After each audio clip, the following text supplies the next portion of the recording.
5 डकैतों ने मिलकर भारत के इतिहास की सबसे बड़ी ट्रेन रॉबरी को इस तरीके से अंजाम दिया कि 6 से 7 जांच एजेंसियों को पता नहीं चल पाया 2 साल तक कि डकैती हुई तो हुई कैसे। हर तरीके से जांच पड़ताल करने के बाद लगभग 2000 लोगों से पूछताछ करने के बाद फाइनली क्राइम ब्रांच सीआईडी को नासा की हेल्प लेनी पड़ी इस केस को सुलझाने के लिए। इन डकैतों की प्लानिंग एकदम सिंपल थी, पर एग्जीक्यूशन इतना सटीक था कि पुलिस को दिख रहा था कि डकैती हुई कैसे होगी, पर उन्होंने कभी इस एंगल को इन्वेस्टिगेट किया ही नहीं। 8 अगस्त 2016 सेलम चेन्नई एगमोर एक्सप्रेस, जो हर रोज़ रात 9:05 पे तमिलनाडु के सेलम जंक्शन से चलकर 12 स्टेशनों को पार करके सुबह 4 बजे चेन्नई पहुंचती थी। ये एक नॉर्मल पैसेंजर ट्रेन ही था, पर उस दिन उसके पार्सल कोच में 226 लकड़ी के बक्सों को लोड किया गया। इन लकड़ी के बक्सों में 342 करोड़ रुपए थे। अंदर से सभी लकड़ी के बक्सों को अच्छी तरीके से सील कर दिया गया था और बाहर से पार्सल कोच को भी अच्छी तरीके से सील कर दिया गया था। ये पैसे इंडियन ओवरसीज बैंक के थे, जिसे चेन्नई के आरबीआई ब्रांच पे भेजा जा रहा था। ये सारा अमाउंट 100, 500 और 1000 के नोटों में था और ये सारे सोल्ड करेंसी थे, मतलब वो नोट जो थोड़े जले, कटे, फटे या पुराने हो गए हों, जिसे फर्दर इस्तेमाल में नहीं लाया जा सके। ये 342 करोड़ रुपए चेन्नई की आरबीआई ब्रांच पे जाते, वहाँ उन्हें वेरीफाई एंड नोट करके डिस्ट्रॉय कर दिया जाता एंड सेम अमाउंट के नए नोट प्रिंट करके वापस बैंक को भेज दिए जाते। मगर उस रात इन 5 लोगों ने जो किया वो कोई सपने में भी नहीं सोच सकता था, मतलब पूरा सिस्टम हिल गया था। सबसे आगे डीजल इंजन, ठीक उसके बाद वही पार्सल कोच जिसमें 342 करोड़ रुपए 226 लकड़ी के डब्बों में सील करके रखे गए थे। उसके बाद एक जनरल कंपार्टमेंट जिसमें 18 पुलिस पर्सनल बैठे थे जो पार्सल कोच को गार्ड कर रहे थे, और उसके बाद नॉर्मल पैसेंजर कोचेस। ट्रेन ठीक रात 9:05 पे सेलम जंक्शन से निकल पड़ती है। ये है ट्रेन का रूट, और इसमें सेलम टू वृद्धाचलम और वृद्धाचलम टू चेन्नई, ये एक ही रूट के 2 इंपॉर्टेंट सेगमेंट है, और डकैतों ने जानबूझकर सेलम वृद्धाचलम वाला रूट सेगमेंट चुना चोरी करने के लिए। 10:59 पे ये ट्रेन चिन्ना सेलम नाम के स्टेशन पर रुकती है। सिक्योरिटी चेकिंग के लिए 2 पुलिस वाले प्लेटफॉर्म पे उतरकर पार्सल कोच को चेक करते हैं, डायरी में डिटेल्स नोट करते हैं और वापस कोच में चले जाते हैं। पर जिस प्लेटफॉर्म पे ये ट्रेन रुकी थी उस तरफ तो लाइट जली हुई थी, लेकिन उसके अपोजिट साइड वाले प्लेटफॉर्म पे अंधेरा था और ये ट्रेन चिन्ना सेलम पे खाली 60 सेकंड के लिए रुकने वाली थी। तभी अंधेरे में से 5 चोर ट्रेन की छत पे चढ़ जाते हैं। जैसे ही ट्रेन प्लेटफॉर्म छोड़ थोड़ा रिमोट इलाके में जाती है, ये 5 चोर दबे पांव सावधानी से ट्रेन के पार्सल कोच की तरफ बढ़ने लगते हैं और आसानी से वहां पहुंच भी जाते हैं। हैरानी की बात यह है कि ठीक 18 पुलिस वाले के ऊपर से 5 चोर ऐसे निकल गए कि नीचे बैठे उन्हें भनक तक नहीं लगी। पार्सल कोच पे पहुंच के ये चोर बैटरी ऑपरेटेड कटर से पार्सल कोच की छत को काटना शुरू कर देते हैं। इन चोरों ने कई दिनों तक इन स्टेशनों की बारीकी से रेकी की थी।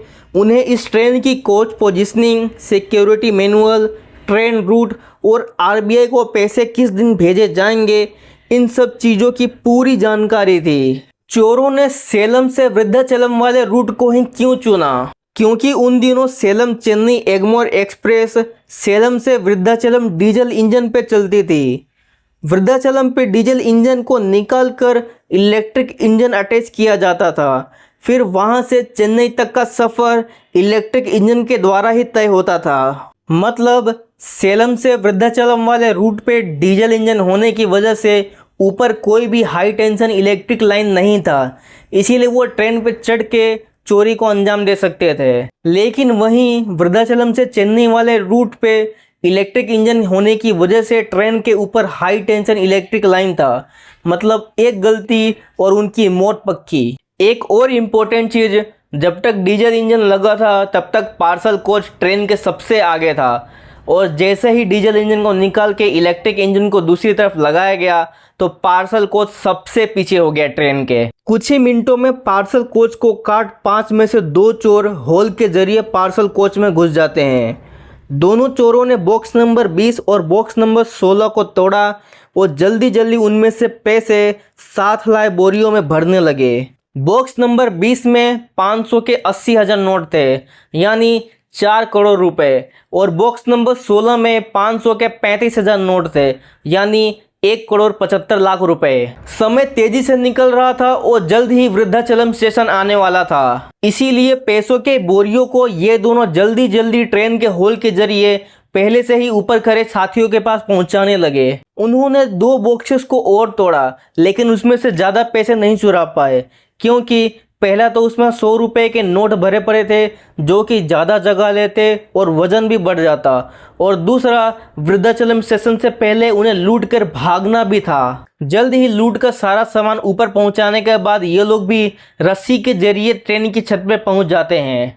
अब ये पांचों वेलूर ओवरब्रिज का बेसब्री से इंतजार करने लगते हैं, जो वृद्धाचलम स्टेशन से लगभग 1 से 1.5 किलोमीटर पहले पड़ता है, और वहाँ ट्रैक कर्व होने की वजह से ट्रेन धीमी हो जाती है। जैसे ही वेलूर ओवरब्रिज नज़दीक आता है और ट्रेन धीमी हो जाती है, ये पांचों पैसों से भरी बोरियों को ट्रैक के किनारे फेंकने लगते हैं और खुद भी कूद जाते हैं, जहां पे पहले से ही इनके साथ ही एक वैन लेकर खड़े थे। बिना कोई टाइम वेस्ट किए ये पांचों पैसों की बोरियों को वैन में भरते हैं और खुद भी उसी वैन से रातों रात भाग जाते हैं। दूसरी तरफ ट्रेन अपनी यूजुअल रूटीन के तहत वृद्धाचलम पहुंचती है। अगेन 2 पुलिस वाले अपने कोच से बाहर निकलते हैं, पार्सल वैन की सिक्योरिटी चेक करते हैं बाहर से ही और डायरी में डिटेल नोट करके वापस अपने कोच में चले जाते हैं। इसी दौरान डीजल इंजन को निकालकर इलेक्ट्रिक इंजन को अटैच किया जा रहा था और ये सब होने में लगभग 1 घंटे बीत गए। फाइनली ट्रेन वृद्धाचलम से चेन्नई की तरफ रवाना होती है, लेकिन अभी भी किसी को शक तक नहीं हुआ कि ट्रेन में इतनी बड़ी रॉबरी हो चुकी है। ठीक सुबह 3:55 पे ट्रेन चेन्नई एगमोर स्टेशन पहुंचती है। ट्रेन के रुकते ही पैसेंजर ट्रेन के बाहर निकलने लगते हैं और साथ ही पुलिस वाले भी बाहर निकल के पार्सल कोच को घेर के खड़े हो जाते हैं। सुबह 10:55 पे आरबीआई ऑफिशियल्स वहां पहुंचकर सील किए गए पार्सल कोच को खोलने लगते हैं। उन्हें समझने में देर न लगी कि किसी ने छत काट के करोड़ों रुपए लूट लिए हैं। पल भर में स्टेशन की चहल पहल एक बड़े panic situation and tense environment में बदल जाता है। जल्द ही कोच में बिखरे नोटों और डब्बों में रखे पैसों की गिनती शुरू होती है। गिनती करने पर पाया गया कि 5 करोड़ 78 लाख रुपए गायब है, यानी लूट लिए गए हैं। 2 दिन की physical counting and forensic audit करने के बाद पता चला कि चोरों ने टोटल 4 बॉक्सेस को तोड़ा है। 2 बॉक्सेस में से ज़्यादातर पैसे चोरी हुए हैं, बॉक्स नंबर 20 और बॉक्स नंबर 16। बाकी के दोनों बॉक्स में से कुछ लाख रुपए ही खाली गायब थे। जांच एजेंसियों ने इसका रीज़न दिया कि बॉक्स नंबर 16 और बॉक्स नंबर 20 का नोटों का वजन ही 132 किलो हो गया होगा, इसीलिए चोरों ने बाकी के दोनों बॉक्सेस में से ज़्यादा पैसे नहीं चुराए। आगे GRP and local police parcel coach की सुराग, बॉक्सेस एंड फ्लोर से सैंपल कलेक्ट करती है, जिसमें बारीकी से जांच करने पर कुछ फिंगरप्रिंट्स और खून की बूंदें मिली। पुलिस ये सब देखते हुए इस नतीजे पर पहुंची कि शायद छट काट कर अंदर बाहर करते समय किसी चोर को कट लग गया होगा और उसी का खून गिरा होगा। इसीलिए पूरे तमिलनाडु में जितने भी एक्टिव चोर थे उनकी पड़ताल हुई, पर किसी का भी फिंगरप्रिंट कोच में मिले फिंगरप्रिंट से मैच नहीं हुआ, और ऊपर से जो खून कोच में मिला था वो भी इन्वेस्टिगेशन में कुछ काम नहीं आ पाया। वहीं पूरे इंडिया में ये न्यूज़ आग की तरह फैल गई। कई मीडिया हाउसेस इस न्यूज़ को एग्रेसिवली कवर करने लगे और कई तो इसमें पुलिस वाले, आरबीआई ऑफिशियल्स या रेलवे स्टाफ की मिलीभगत होने का आरोप लगा रहे थे। मुसीबत की बात यह थी कि इस इंसिडेंट का ना कोई सीसीटीवी कैमरा फुटेज था और ना कोई आंखों देखा गवाह था। ऐसे में जांच के साथ साथ पूछताछ और सख्त हो गया। Security staff, RPF, railway staff से लेकर लगभग 2000 लोगों से लंबी पूछताछ चली, पर अभी भी वही नतीजा, 0 लीड। मामला गंभीर होता देख 2 दिन बाद यानी 11 अगस्त को ये केस क्राइम ब्रांच सीआईडी को सौंप दिया जाता है। क्राइम ब्रांच की टीम इस केस को वापस ही इन्वेस्टिगेट करती है बारीकियों के साथ। सेलम चेन्नई के रूट को ट्रेस बैक किया जाता है। उन टूल्स को ढूंढने की कोशिश की गई जिससे कि छत को काटा गया था। हर स्टेशन से उस रात की सीसीटीवी फुटेज को मंगाकर अच्छे से खंगाला गया, पर घूम फिर के वही नतीजा, यानी अभी भी जीरो लीड। इस केस की एक और बड़ी प्रॉब्लम ये थी कि चोरी किए गए नोटों के सीरियल नंबर को नोट नहीं किया गया था।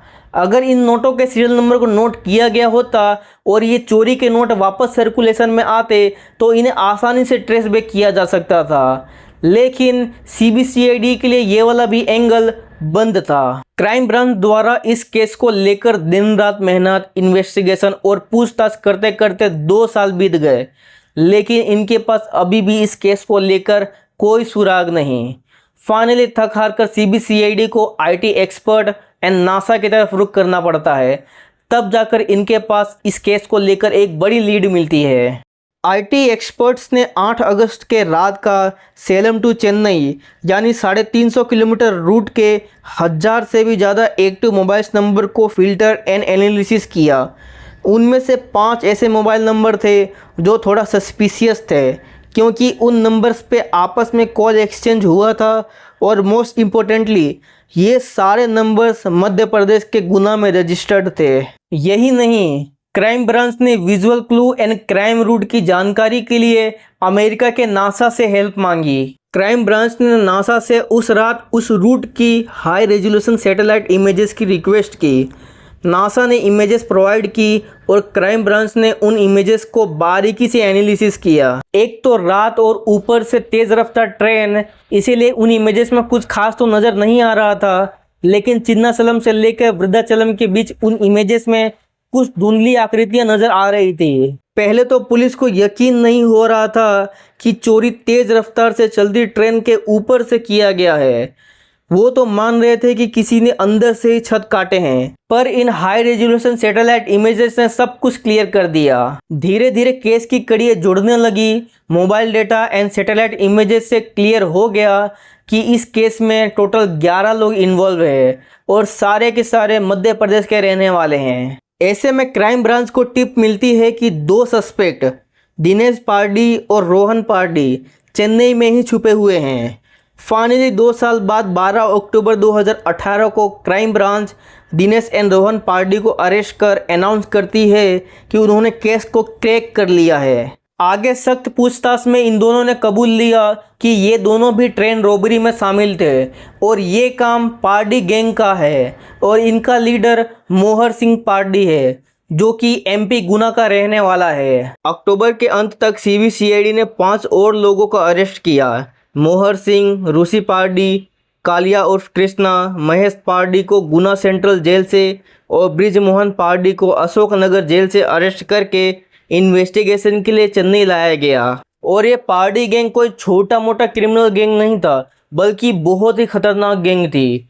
गुजरात, महाराष्ट्र, दिल्ली, हरियाणा, जम्मू कश्मीर और भारत के और भी दूसरे राज्यों में इन लोगों ने चोरी, डकैती और मर्डर जैसे संगीन अपराध किए थे। मोहर सिंह और उसके गैंग ने मिलकर जम्मू कश्मीर के एक ही परिवार के 5 लोगों की हत्या कर दी थी। ऐसे में इनके पीछे कई स्टेट की पुलिस लग गई। पुलिस से बचने के लिए मोहर सिंह और पार्डी गैंग के कुछ मेंबर्स 2016 में एमपी से भागकर तमिलनाडु चली गई। तमिलनाडु के सेलम में वो लोग पहचान बदलकर रेलवे ट्रैक के किनारे बसे बस्तियों में रहने लगे, पर यहाँ भी वो लोग छोटी मोटी चोरियाँ और लूटपाट को अंजाम दे रहे थे।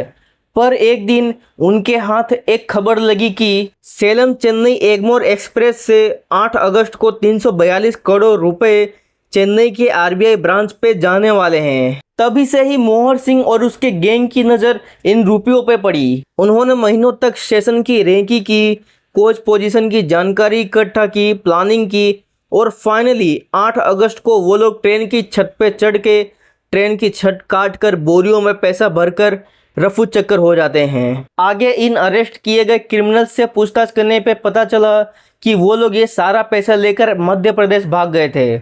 उन्होंने इन पैसों से कुछ लैंड एंड प्रॉपर्टी ही खरीदी थी। तब तक इंडियन गवर्नमेंट ने ऐलान कर दिया डीमोनेटाइजेशन का, और उनके पास जितना भी पैसा था वो सारा 500 के नोटों में था। इसीलिए रातों रात उनका सारा पैसा इनवैलिड हो गया, मतलब किसी काम का नहीं रहा। इसीलिए उन लोगों ने सारे पैसे को जला डाला।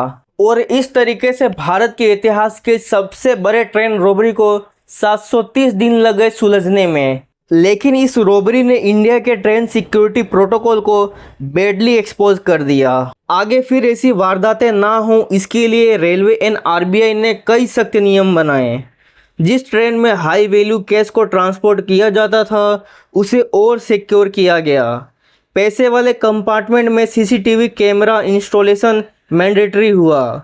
ट्रैकिंग के लिए जीपीएस इंस्टॉलेशन किए गए। जिस कोच में पैसे रखे जाते थे उनमें पुलिस वालों की बैठने की सुविधा मुहैया कराई गई। इतने बड़े कैश कंसाइनमेंट को ट्रांसपोर्ट करने के लिए इलेक्ट्रीफाइड ट्रेन रूट को प्रायोरिटी दिया गया। पर इस केस की सबसे चुभने वाली बात यह थी कि 5 साल बाद यानी 2021 में मोहर सिंह को ये कहकर छोड़ दिया गया कि इसके खिलाफ इस ट्रेन रॉबरी में कोई भी पुख्ता सबूत नहीं है। मोहर सिंह और पार्डी गैंग इस ट्रेन रॉबरी के पहले और रॉबरी के बाद भी कई संगीन जुर्मों में शामिल थे, तो उनका क्या हुआ? वही जो पैसे वाले क्रिमिनल और गैंगस्टर के साथ होता है, ना कि वो जो मिडिल क्लास या नॉर्मल पीपल के साथ होता है। जय हिंद, सत्यमेव जयते।